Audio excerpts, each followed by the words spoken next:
মালদা জেলা বইমেলার আমন্ত্রণপত্র ঘিরে ক্ষোভ প্রকাশ করল বিজেপি।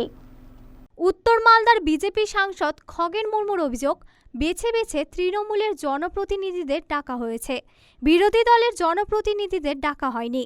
পাল্টা বইমেলা কমিটির যুগ্ম সম্পাদক প্রসেনজিৎ দাসের অভিযোগ, 5 বছর ধরে সাংসদ কোনো কাজ করেননি, সামনে নির্বাচন, তার আগে এইসব কথা বলে বাজার গরম করতে চাইছেন।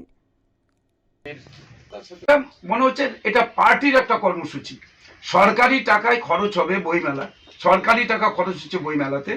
অর্থাৎ এখানে এই সরকারি ভাবে যে সমস্ত জনপ্রতিনিধিকে জড়ানো সেটা করছে না। এখানে আমাদের এখানে পাতা আছে, এখানে হচ্ছে যে ওই আমাদের এখানকার হচ্ছে যে চেয়ারম্যান আছেন প্রসেনজিৎ দাস, উনি নাকি এখানে যুবনেতা তৃণমূল কংগ্রেসের, এখানে নাকি তিনি সাধারণ সম্পাদক হয়ে আছেন এই বইমেলা। তো ও এখানে যে ডাক দিচ্ছে তৃণমূল কংগ্রেসের লোকগুলোকেই ডাকছেন, আর আমাদের কোন রকম জনপ্রতিনিধিদের ডাকা হচ্ছে না। টাকাটা কি এখানে ওই এটা কি তৃণমূল কংগ্রেসের টাকায় বইমেলা হচ্ছে? সাংসদ খগেন মুর্মু, ওনার মাথাটা খারাপ হয়ে গেছে। এটা আজকের বইমেলা নয়, 35 বছর ধরে মালদা জেলায় বইমেলা সংগঠিত হচ্ছে।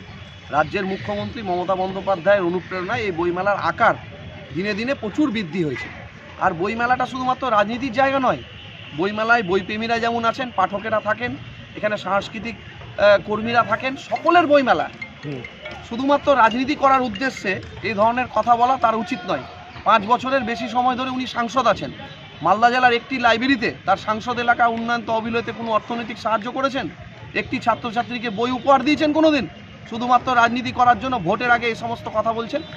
ওনাকে আমি বলবো, বই পড়ুন, ভাষা শিখুন, তারপরে বইমেলা সম্পর্কে বলবেন। মালদা টুডে।